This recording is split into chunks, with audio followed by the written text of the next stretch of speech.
Good morning दोस्तों, JSSC note diary में आप लोगों का बहुत बहुत स्वागत है। यदि आप इस चैनल में नए हैं तो इस चैनल को सब्सक्राइब, साथ ही साथ बेल आइकन को प्रेस करना ना भूलें। और हमारे चैनल में झारखंड जीके और करंट अफेयर के वीडियोस अभी अपलोड किए जा रहे हैं। और यदि आप लोगों को उन वीडियोस को देखना है तो हमारे चैनल में जाकर इन वीडियोस का आनंद ले सकते हैं। तो चलिए हम लोग आज का करंट अफेयर के बारे में डिस्कस करते हैं। झारखंड में धान खरीदने में कितने रुपए के घोटाला की गई है? Option A 40 crore, option B 60 crore, option C 100 crore, option D 200 crore. तो इस क्वेश्चन का राइट आंसर हो जाएगा ऑप्शन बी 60 करोड़ रुपए की घोटाला की गई है। कहाँ? तो झारखंड में की गई है। तो किस रिपोर्ट के जरिए बतलाया गया है? तो ये पैक्स मीन्स प्राथमिक कृषि सहकारी साख समिति द्वारा इसका उजागर हुआ है। इसमें 48 मामले दर्ज थे, जिसमें 24 कांडों को टेक ओवर किया गया था।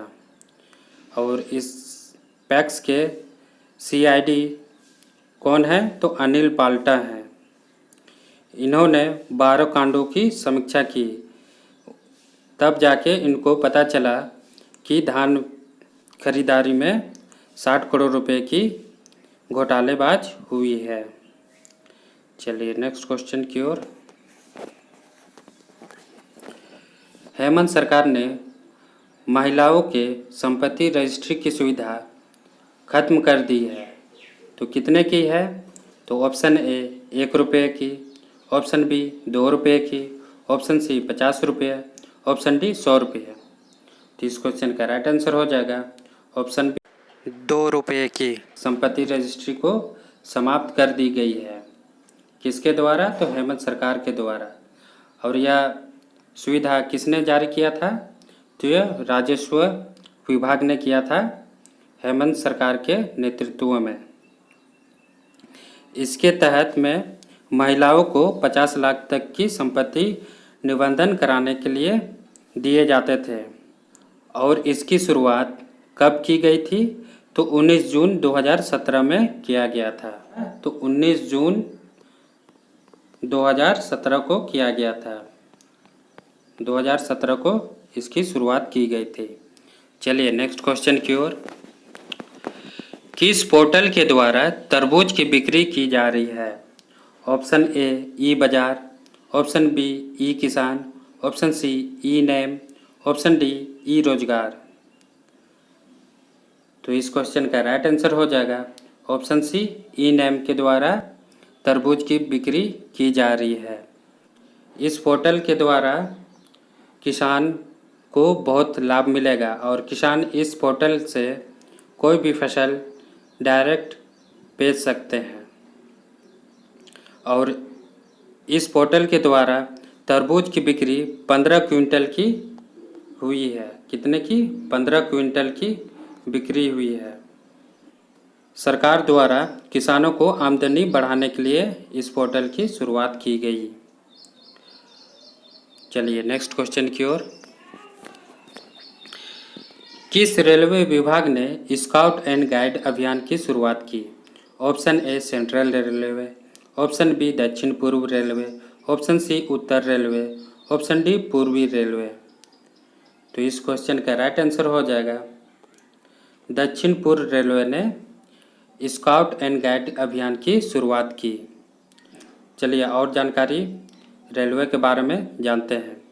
तो भारत में अभी कुल 18 रेलवे जोन हैं। पहले कितने थे? तो पहले थे 17 और अभी 18 हो गए हैं। अभी जो लास्ट है वो साउथ कोस्ट रेलवे इंक्लूड हुआ है। कौन सा? साउथ कोस्ट रेलवे, जो कि विशाखापट्टनम की है। विशाखापट्टनम जोन जुड़ा है। तो चलिए अब रेलवे जोन के बारे में थोड़ी सी जानकारी लेते हैं। तो सेंट्रल रेलवे जोन का हेडक्वार्टर कहाँ है? तो ये मुंबई में है। और उत्तर रेलवे का हेडक्वार्टर दिल्ली। पूर्व रेलवे का हेडक्वार्टर सेंट्रल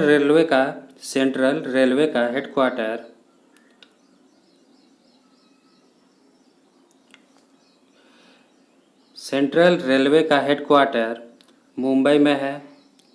कहाँ है? मुंबई में है। उत्तर रेलवे का हेडक्वार्टर दिल्ली में है। पूर्वी रेलवे का हेडक्वार्टर कोलकाता में है। साथ ही साथ भारत में पहली बार रेलगाड़ी बोरीबंदर, मुंबई और ठाणे के बीच 16 अप्रैल 1853 ईस्वी में 34 किलोमीटर तक चली थी। तो किसके शासन में चली थी? तो वो लॉर्ड डलहौजी के शासनकाल में चली थी। और इस रेल का क्या नाम था? तो ये ब्लैक ब्यूटी था। ब्लैक ब्यूटी क्या था? ब्लैक ब्यूटी इस ट्रेन का नाम था। और भारत में प्रथम विद्युत रेल कब चालू की गई थी? तो 3 फरवरी 1925 में की गई थी। तो कहाँ से कहाँ चली थी? तो मुंबई से पुणे चली थी। और इस रेल का क्या नाम था? तो इसका नाम था डेक्कन क्वीन। डेक्कन क्वीन था। डेक्कन क्वीन। और भारत का पहला इंटीग्रल कोच फैक्ट्री कहाँ बनता है? तो वह पेरम्बूर में। और भारतीय रेलवे का राष्ट्रीयकरण कब किया गया था? तो 1950 में किया गया था। और भारत में प्रथम रेलगाड़ी कब चली थी? तो 1825 ईस्वी में ब्रिटेन में चली थी। कहाँ चली थी? तो ब्रिटेन में चली थी। और देश में प्रथम रेलवे 24 अक्टूबर 1984 ईस्वी में कोलकाता में दमदम से टोलीगंज तक चलाई गई थी। कौन सी ट्रेन? तो मेट्रो ट्रेन देश में प्रथम जो कि चलाई गई थी कोलकाता में। कहाँ से कहाँ तक? तो दमदम से टोलीगंज तक चलाई गई थी।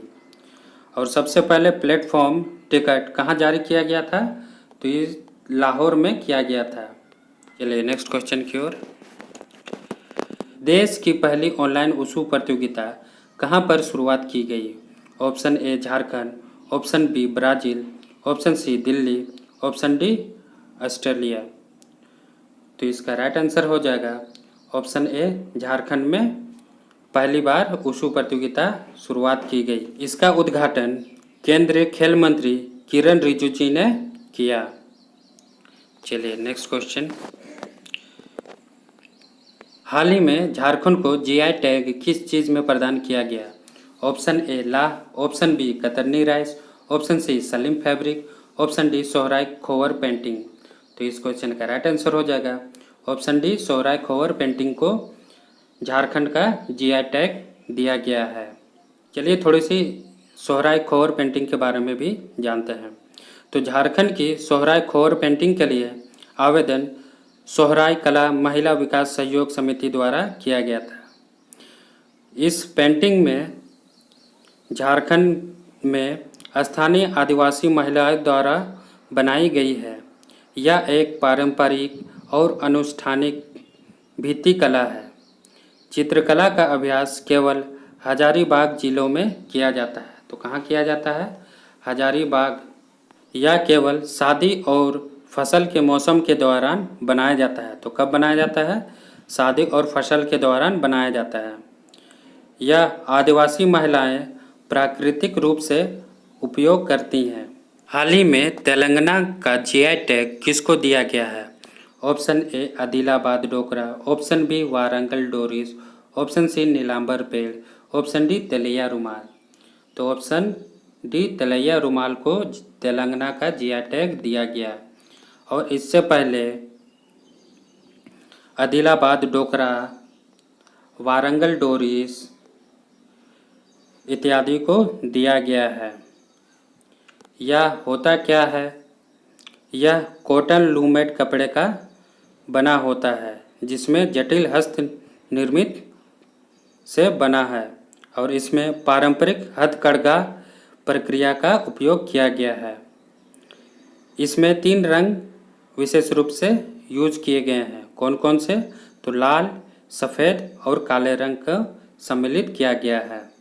और नीलांबर पेड़ यह केरल का जीआई टैग है। चलिए नेक्स्ट क्वेश्चन की ओर।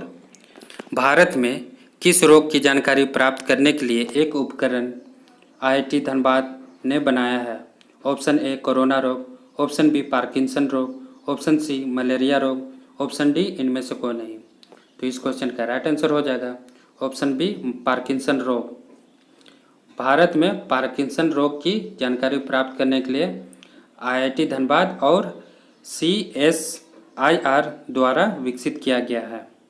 अभी तक इस रोग का कोई इलाज नहीं पाया गया था, लेकिन इन दोनों संस्थानों ने मिलकर इस रोग का तकनीक ढूंढ निकाला और इस रोग में प्रोटीन के एकत्रीकरण से पार्किंसन रोगियों की न्यूरल कोशिकाओं की मृत्यु हो जाती है।